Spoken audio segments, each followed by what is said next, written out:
From Lagos, Nigeria, this is News Central. I'm Adeshawa Josh. Our top stories tonight. Economic and Financial Crimes Commission EFCC arrests former Akwa Ibom State Governor Udom Emmanuel over alleged 700 million naira fraud. President Bola Tinubu appoints Samsudeen Ogujimi as new Accountant General of the Federation. And of course, Prime Minister Justin Trudeau slams Donald Trump's sweeping tariffs on Canada, vows to protect country's economy. Welcome again, everyone, from Lagos, Nigeria. This is News Central. I am Adeshawa Josh. Our top stories tonight. Senate President Godswill Akpabio denies allegation of sexual harassment by Senator Natasha Akpoti-Uduaghan amid probe by Committee on Ethics in defiance of court order. News Central TV redefines television excellence with its debut on GoTV Channel 23 as it is poised to reach wider audience. And army surrounds home of South Sudan Vice President as his allies are arrested over alleged threat to peace deal. In business, Nigeria's power sector hit a milestone, announces generation of 6,003 megawatts. And in sport, FIFA to introduce new trend, says 2026 World Cup final will feature a historic Super Bowl-style halftime show. We begin tonight on the floor of the Nigerian Senate, where the controversy surrounding allegations of sexual harassment against Senate President Godswill Akpabio has taken a new turn. On Wednesday, Senator Natasha Akpoti-Uduaghan, who accused the Senate President of unsolicited sexual advances, formally admitted has submitted a petition to the Senate. Senator Akpabio denies the allegations, saying, quote, "At no time did I ever harass any woman. I was raised very well by my late single mother," end of quote. The Senate subsequently referred the petition to the Committee on Ethics, Privileges and Code of Conduct. News Central's National Assembly correspondent Sagir Ibrahim has more.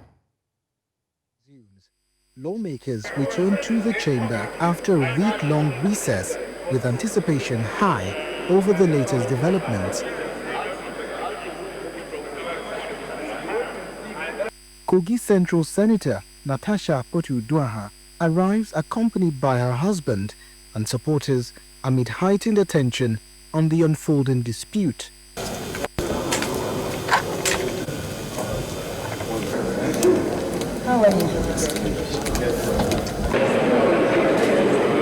Opening the day's session, the President of the Senate, Godswill Akpabio, dismissed the allegations, urging Nigerians to allow the legal process take its course without bias or speculation. Attempt any sexual harassment on the said distinguished Senator Akpoti-Uduaghan or any other woman for that matter. I urge all Nigerians, particularly the media, and then, of course, the members of the social media, to await the court's decision.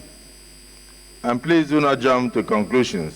Immediately after Akpabio's remarks, Akpoti-Uduaghan rises from her new seat to invoke Senate Order 40, formally submitting a petition accusing the Senate President of sexual harassment and abuse of office. Sexual harassment, abuse of office, and malicious obstruction of my legislative functions. I have decided to narrow these statements in a formal petition against the President of this Senate.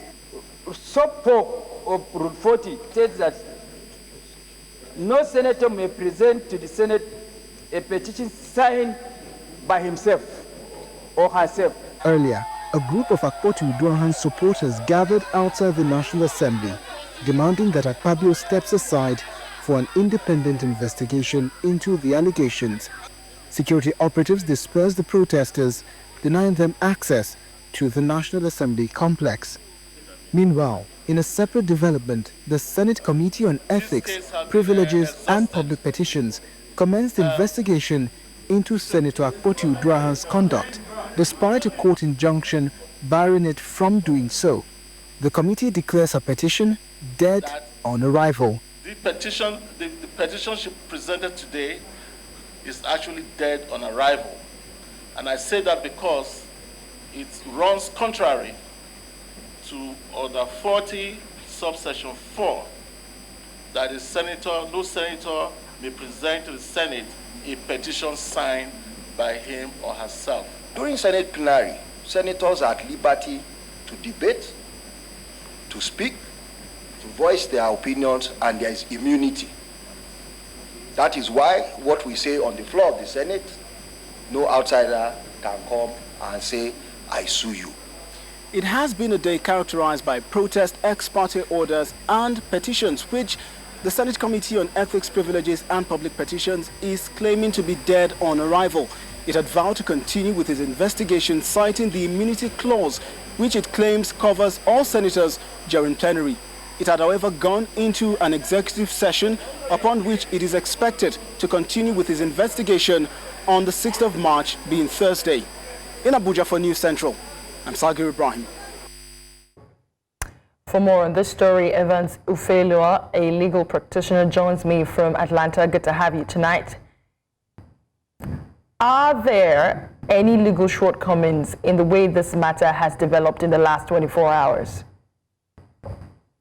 Well, the only legal shortcoming we're seeing now is that the House procedural rules on the submission of petition is the only issue where we are being told that a petition emanating from a senator should not come from him or her directly, but that should have been signed by a third party who is expected to have endorsed it. And they've cited that Order 40 Rule 4, okay, to that effect.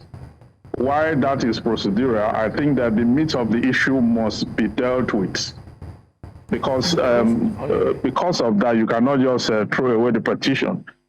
The Committee on Ethics also have said that the said matter have been filed before a court, and as such, they do not have jurisdiction to entertain same because it's already in court, and the court cannot entertain this matter pari passu with the National Assembly. So that one is tenable, at least to that effect. That is tenable, but the senator on that reference have also said that she has not filed any case whatsoever in any court in Nigeria on this issue. So I think that, in my estimation, the Senate seems to be evasive. They are trying to be evasive to save one of their own and shoot the other. Because the two of the parties involved are both senators of the Federal Republic of Nigeria. I think they should not evade the kernel of the issue just by technicalities. They should look at that issue critically and let Nigerians know exactly what transpired and deal with it the way they should as lawmakers. Evans, is it unprecedented in the history of the Nigerian Senate to have a female senator publicly accuse the Senate president of gross sexual misconduct of this magnitude? And what are the ramifications for both parties? Well, we have seen that issue before now, even with the same parties involved. One of the senator himself, that is the Senate president, have been accused before now, though not as a senator, but as a minister of the Niger Delta. He was accused, talking about character evidence, or what you are trying to impute, okay? But that is not sufficient to inculpate him. Okay, in the matter under reference, I think that the investigation must be done properly. If the matter is going to court, it should go to court so that they can entrench all evidence to that effect and find out whether or not there's actually sexual harassment. We've had this, in the Senate before. There are those who have not even reported theirs.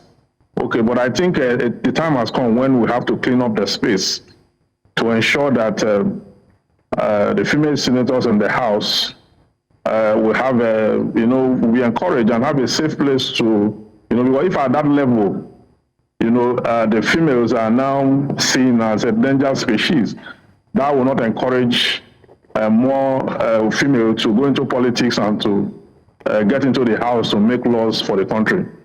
I think it's important that this matter is dealt with transparency and accountability. Right. Let those who are wrong be clearly, exculpated and punished accordingly.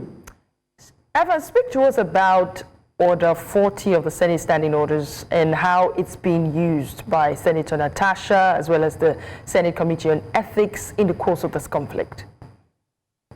Natasha brought that petition under that order 40.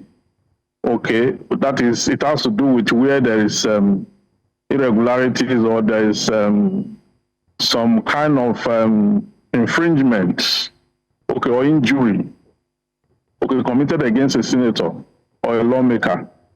That is the section of the Senate rule that provides for how a petition should be brought before the House. And she stood on that to bring that petition.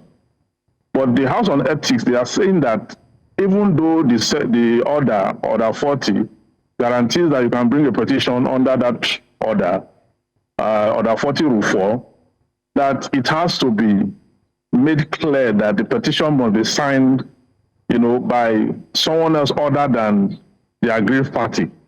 Okay, it's on the basis of that they are saying it's dead on arrival. Okay, but I think that the senator can redirect the petition. If this one did not go through, she can go back, and redirect the petition, get her lawyer to write it for her and sign it, and then push it forth to comply with that order. The fact that she did not comply with the order as alleged by the House on Ethics does not mean that that petition is dead. It cannot die that way. It can only die when the matter has been resolved.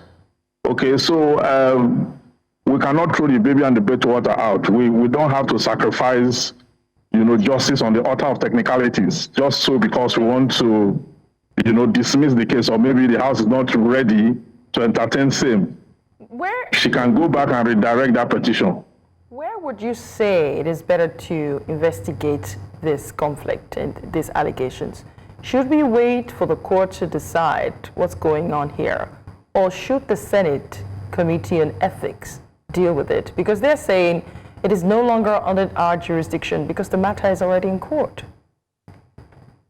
She has come out to say that she has not filed this matter before the court, and the matter is not before the court, except perhaps for the wife of Senator Akpabio, who threatened court action. I don't know whether she has filed any matter. But as we speak, is it true that there's any matter pending in court on this issue? That's the question.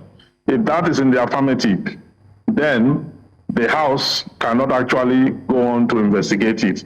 But if there is no matters in any court on this issue as we speak, then the House on Ethics can deal with the issue squarely because they have jurisdiction to so do. So if they are saying to the public that they don't have jurisdiction, they should present to the public the originating proceedings that have been filed before any court in Nigeria on this matter as evidence of their want of jurisdiction. They should say that for this case, will not lack jurisdiction. But if they cannot produce any, it means that there's no case filed in any courts whatsoever in Nigeria on this issue, and therefore they have absolute jurisdiction to deal with the issue on that reference. All right, then. We're going to have to leave this issue there. It is an ongoing issue. We'll keep an eye on it. Evans Ufelua, a legal practitioner, thank you so much for coming tonight. It's my pleasure. My pleasure. And still ahead tonight, Rivers Independent Electoral Commission fixes August the 9th for fresh local government elections. We'll bring you details and more after the break. Do stay with us.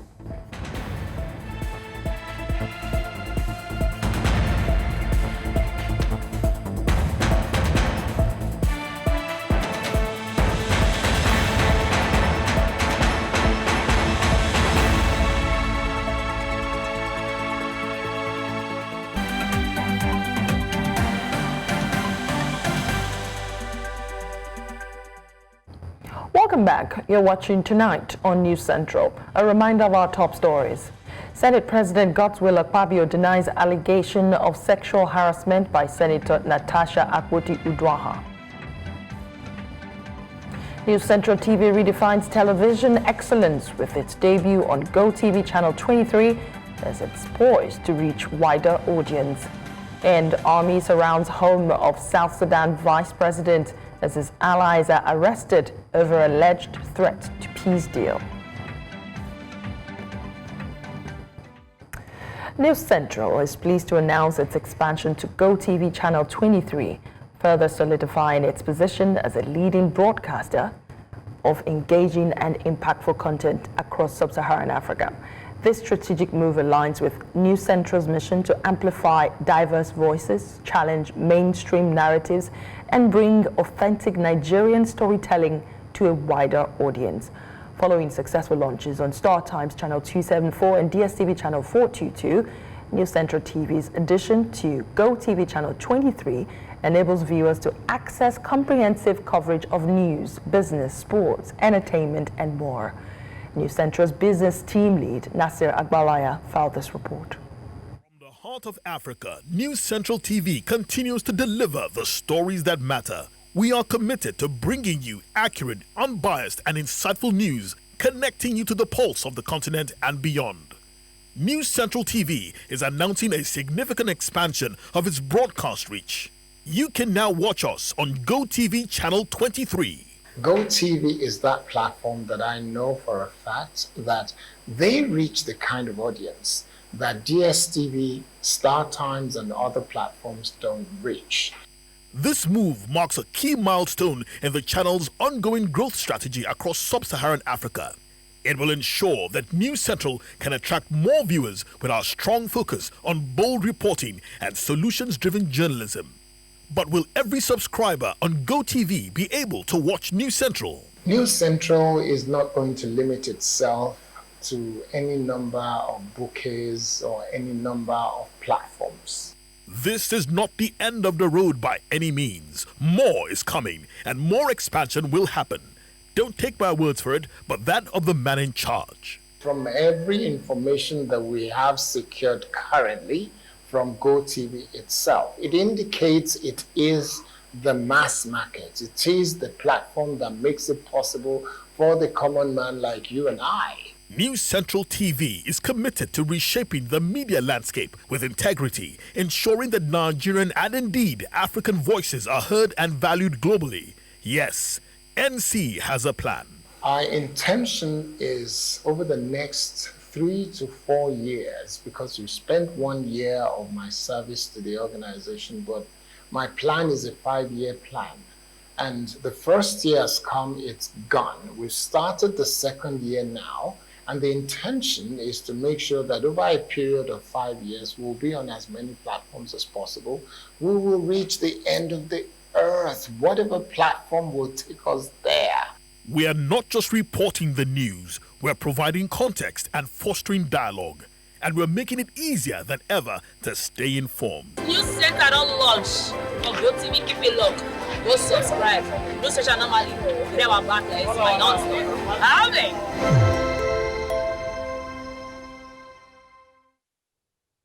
Well, now you know. Tell everybody you know. West Africa's leading financial institution, First Bank, has achieved another remarkable milestone. As part of its commitment to providing cutting-edge, exceptional services to its customers, the bank held a groundbreaking ceremony on Wednesday for the construction of its new iconic headquarters in Lagos, Nigeria. News Central's business correspondent, Perpetual Fasomi Peter, was present at the event and now reports. Founded in 1894 and currently headquartered in Marina, Lagos, First Bank hosted the groundbreaking ceremony for its new headquarters at Eko Atlantic City, Lagos. The edifice, which will stand at 252 meters tall, is a state-of-the-art green-certified eco-friendly building. The iconic First Bank headquarters complex, a 43-story edifice, will become the tallest building in Nigeria upon its completion. As we put the first shovel in the ground today, we do so with great optimism, knowing that this structure will stand as a beacon of our heritage and our commitment to a future of greater impact. May this groundbreaking be the beginning of even greater milestones for First Bank. I am delighted to stand before you today on the occasion of this groundbreaking ceremony, which represents a significant milestone in the history of First Bank and by extension, the holding company. I'm excited to share this remarkable moment with you all. During his keynote address, the Vice President of the Federal Republic of Nigeria, Senator Kashim Shettima, described the new tower as a symbol of ambition and excellence. This tower is a symbol of our nation's progress and ambition. This tower will stand as a testament to our economic strength and vitality. May this store, like First Bank, remain a monument of shared prosperity in our land. The event, attended by top business leaders and industry captains, also featured the presence of 3 state governors, each of whom delivered a goodwill message. It is not just a sheer coincidence, therefore, that when it was mentioned by him that the 8th and the 9th wonder of the world are in Lagos, I dare say that this will also be the 10th wonder. It's a building of the future. It's not a building for today. It's a realization of the dreams of dreamers, of doers, of people that believe that indeed this country can be a great nation. And all of us are seated here today to be part of this realization. I want to congratulate Mr. Femi and the First Bank Group for really having the heart of building this massive structure. I must also congratulate the new board and management of First Bank, and this wouldn't have actually been possible without the support of Central Bank of Nigeria. The highlight of the event was the groundbreaking ceremony for Nigeria's tallest building, First Bank's new headquarters complex. Another notable moment at the event was the presentation of the certificate of approval to the chairman of First Holdco and the CEO of First Bank by the governor of Lagos State. The new First Bank headquarters is set to become the tallest building in both Nigeria and West Africa upon completion. The impressive structure will boast elegantly designed interiors with world-class amenities, versatile spaces for special events and business gatherings, state-of-the-art venues for financial summits and global conferences, shopping mall, and parking space for up to 1,300 vehicles. In Lagos, for News Central, I am Perpetua Fasami Peter. The Rivers State Independent Electoral Commission has fixed 9th of August for the conduct of a fresh local government election. This follows the Supreme Court's nullification of the October 2024 election on the grounds that the Rivers State Independent Electoral Commission failed to comply with electoral guidelines. Representatives of political parties at a stakeholders meeting say they are pleased with the 5-month grace announced by the Commission. Exercise of the powers conferred on the Rivers State Independent Electoral Commission by Section 5 of the Rivers State Independent Electoral Commission Law Number 2 of 2018, and all other powers enabling it in that behalf, to provide guidelines to political parties stipulating the rules and procedure for electioneering campaigns for the 2025 local government elections and any runoffs, rerun, and by-election that may arise therefore. The Commission hereby makes the following rules and regulations. 1. Local government council elections. There shall be local government council election on Saturday, 9th August 2025 in all the 23 local government areas of Rivers State. Still ahead tonight, trade war continues as Mexico seeks alternative partners amid U.S. unbearable tariffs. Details of this and more after the break. Stay with us.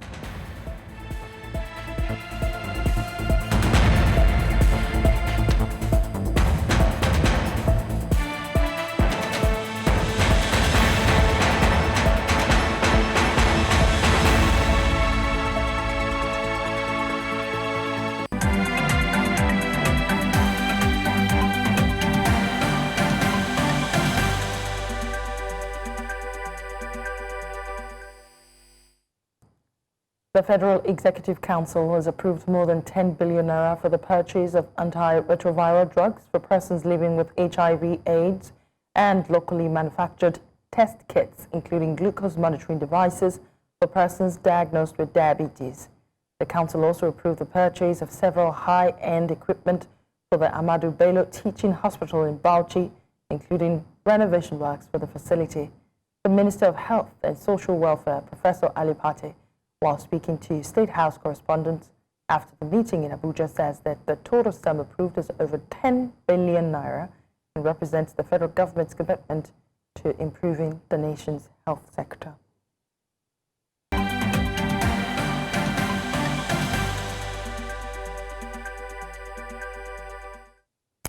Outside our shores, United States tariff on Mexican and Canadian imports took effect on Tuesday. The levies, set at 25% by U.S. President Donald Trump, have been followed by the doubling of duties on Chinese goods to 20%. Levies on Canadian energy are limited to 10%. Mexico and Canada, the top U.S. trading partners, account for more than 30% of total goods traded, exceeding $1.6 trillion. The move has triggered trade tensions, including retaliatory tariffs that could slow economic growth and drive up prices for Americans still recovering from years of high inflation. While prices are expected to rise nationwide, states like Montana, Maine, Michigan, Vermont, and North Dakota are expected to be hit the hardest by the latest tariffs, as the economies are the most heavily dependent on imports from Canada and Mexico, whose president has declared that it may seek alternative trade partners if necessary. Pero no va a haber sumisión. Y sí, de seguir las circunstancias, pues sí, vamos a buscar a Canadá y a otros países. South Sudanese forces have arrested the petroleum minister and several senior military officials allied with First Vice President Riek Machar. The arrests follow intense fighting in recent weeks in the strategic northern town of Nasir between national forces and the White Army militia, a loosely organized group mostly comprising armed Nuer Machar's ethnic group. The White Army fought alongside Machar's forces in the 2013 to 2018 civil war that pitted them against predominantly ethnic Dinka troops loyal to President Salva Kiir. We'll take a short break now. When we come back, we'll talk business, sports, and entertainment. Do stay with us.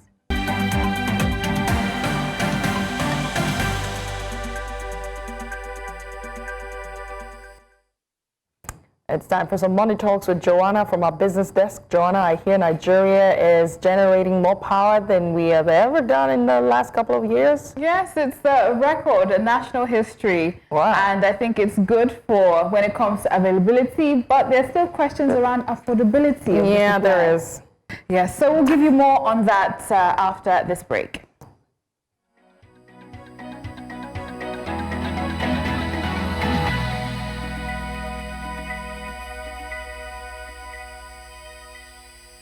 Business news in association with Money Master PSB, the easy way to master your money. In a statement issued by Bolaji Tunji, Special Advisor on Strategic Communication to the Honorable Minister of Power, Nigeria's power sector has recorded a new record in its power generation as the Ministry of Power announces that on Sunday, March 2nd, 2025, Nigeria achieved a record available power generation of 6,003 megawatts, the highest in the nation's history.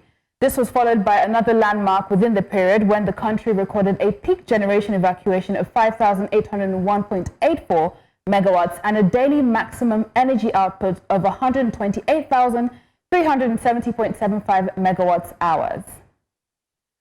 The Ghanaian Statistical Service reported on Wednesday that Ghana's consumer inflation slowed for the second consecutive month in February, declining to 23.1% from 23.5% in January. Government statistician Samuel Kobina Anim attributed the drop to easing food and non-food price increase. He noted a steady decline in food inflation over the past 4 months. However, February's inflation remains the third highest in the last 10 months. Ghana is still recovering from its worst economic crisis in decades and continues to struggle with high inflation. Crude oil prices fell to a 6-month low on Wednesday on the back of an expected supply boost and the negative effect of U.S. President Donald Trump's trade war against a slowdown in the American economy. West Texas Intermediate crude oil for April delivery was last at $66.91 per barrel, the lowest since September 10th, while May Brent crude was down to $69.92.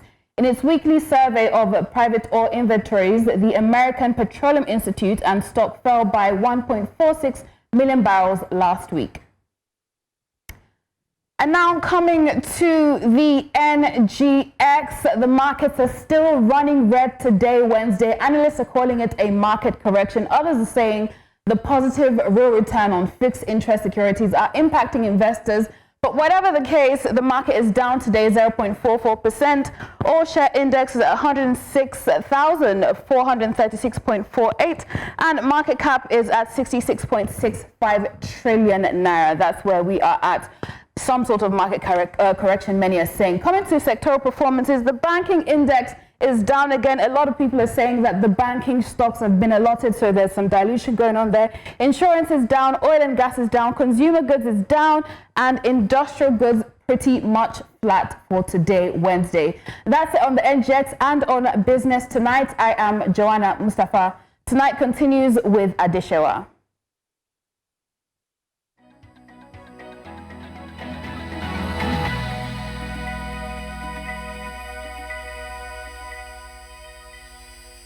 Business News in association with Money Master PSB, the easy way to master your money.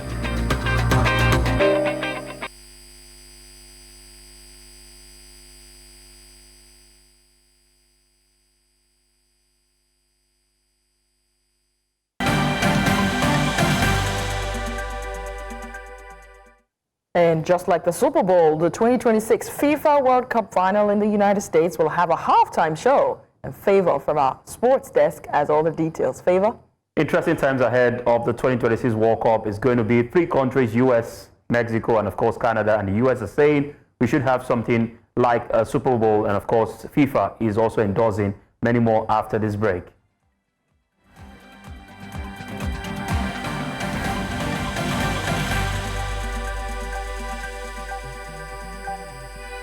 Sports Update, brought to you by Corn Oil. Corn Oil, we go the extra mile.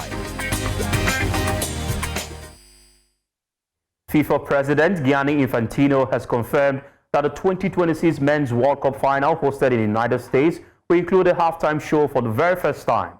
The 48-team World Cup, co-hosted by United States, Canada, and Mexico, will run from June 11 to July 19, 2026.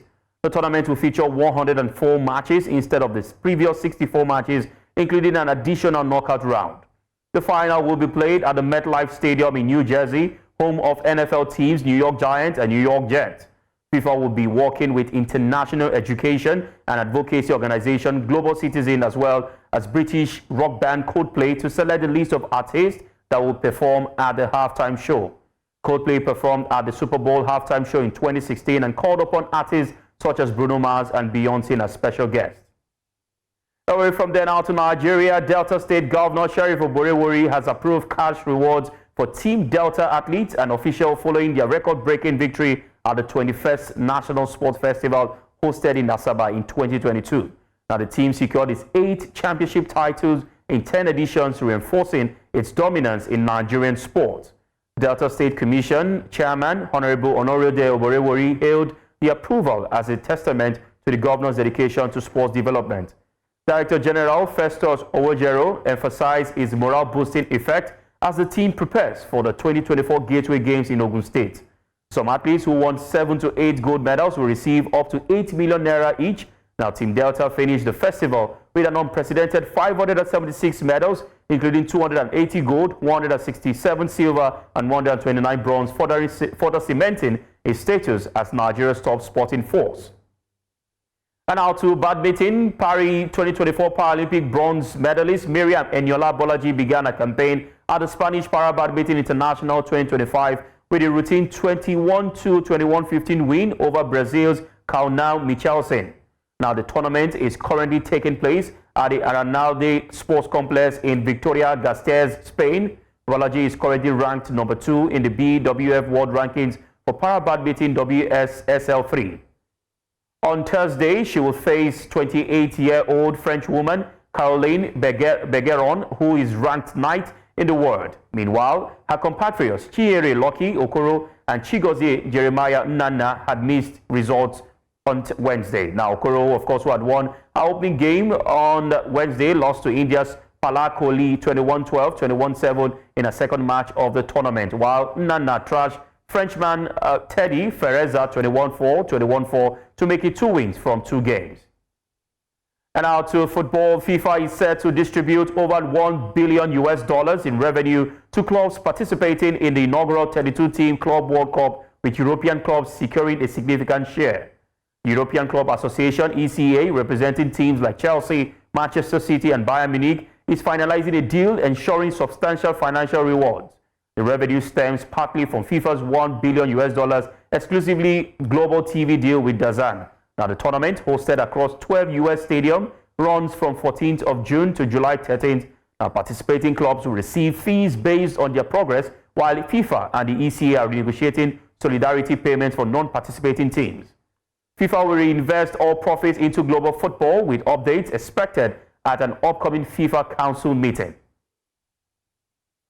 And now to athletics. World Athletics President Seb Coe had praised Kenya's progress in the fight against doping, highlighting the Athletics Integrity Unit's satisfaction with ongoing efforts. Now, once on the verge of a ban, Kenya has made significant strides backed by a $5 billion annual government investment.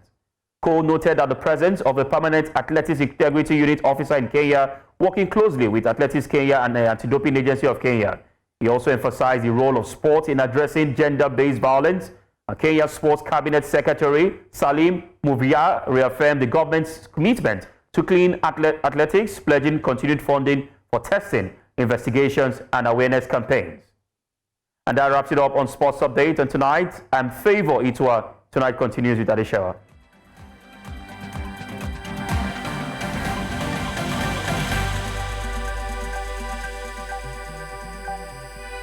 Sports Update, brought to you by Corn Oil.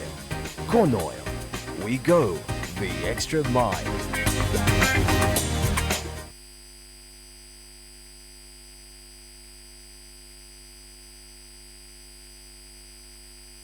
I can hear you. Can you hear me? Yeah, I can hear you loud and clear.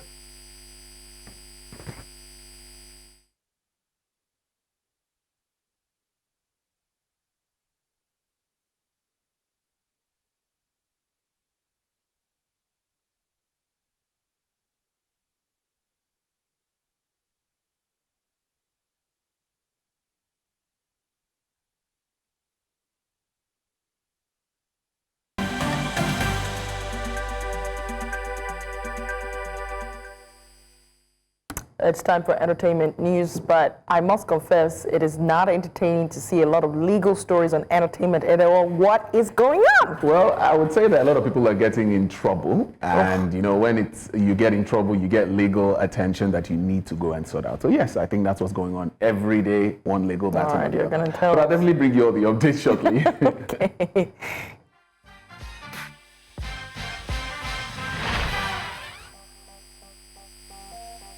Entertainment news in association with Glow Unlimited.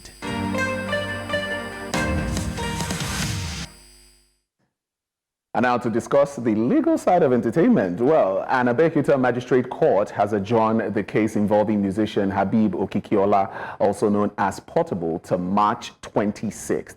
The adjournment allows the prosecution to merge the charges against him with those of his workers. Now, during a hearing on Wednesday, the prosecution argued that it would be insufficient to try Portable and his employees separately. Now, Senior State Counsel Timileyin Oredin reminded the court that both Portable and 9 of his workers had previously been arraigned on February 6th for similar charges. Now, Portable and his workers face 5 charges, including conspiracy, assault, unlawful obstruction with weapons, and conduct likely to cause a breach of peace. Now, they're also accused of assaulting 3 officials from the Ogun State Ministry of Physical Planning and Urban Development. The prosecution requested a brief date for the charges to be merged before the trial proceeds. Yes.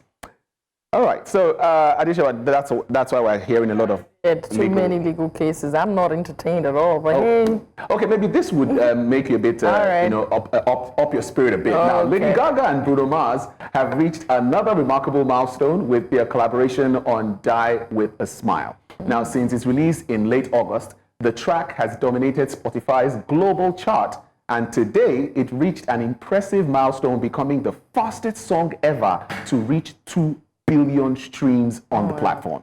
Now, the pop anthem also made history by becoming the 1,117th song to hit number 1 on the Hot 100 and its 66 years history.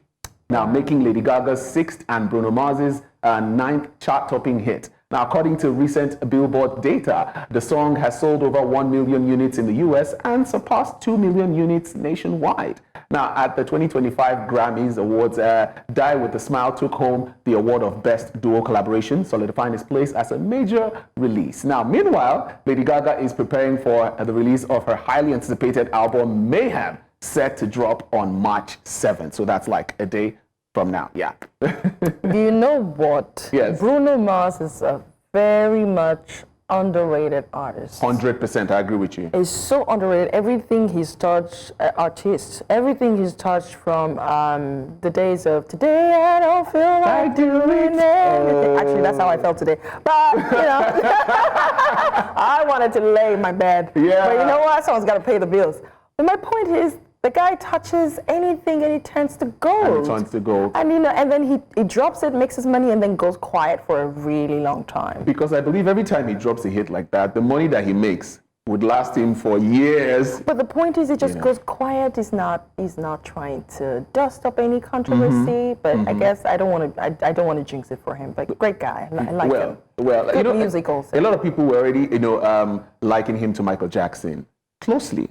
They say maybe he's the next Michael Jackson. You don't agree? Okay, let me just leave it there. Before they say, how would you say that? How dare you? Okay, how dare you? Well, all right. But the guy is young. Don't kill him very fast. He's still young. He's still young.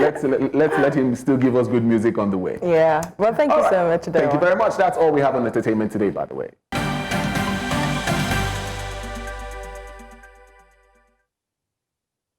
And finally, before we go, Christians across Nigeria have joined believers worldwide to observe Ash Wednesday, marking the official start of the Lenten season.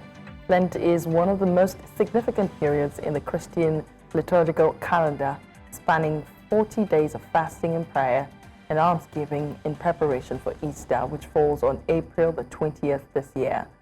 The season reflects the 40 days Jesus Christ spent fasting in the desert, a time of sacrifice, reflection, and spiritual renewal. And that's the news tonight. Also, before we go, here's a reminder of our top stories. Senate President Godswill Akpabio denies allegation of sexual harassment by Senator Natasha Akpoti-Uduaghan amid probe by Committee on Ethics. News Central TV redefines television excellence with its debut on GoTV Channel 23 as it is poised to reach wider audience. And army surrounds home of South Sudan Vice President as his allies are arrested over alleged threat to peace deal. Send your eyewitness report to the WhatsApp number on your screen. You can watch News Central live on DSTV Channel 422, GoTV Channel 23, StarTimes Channel 274, AVO TV, and YouTube. We would like to thank you very much for watching. I am Adeshewa Josh. I'll see you around.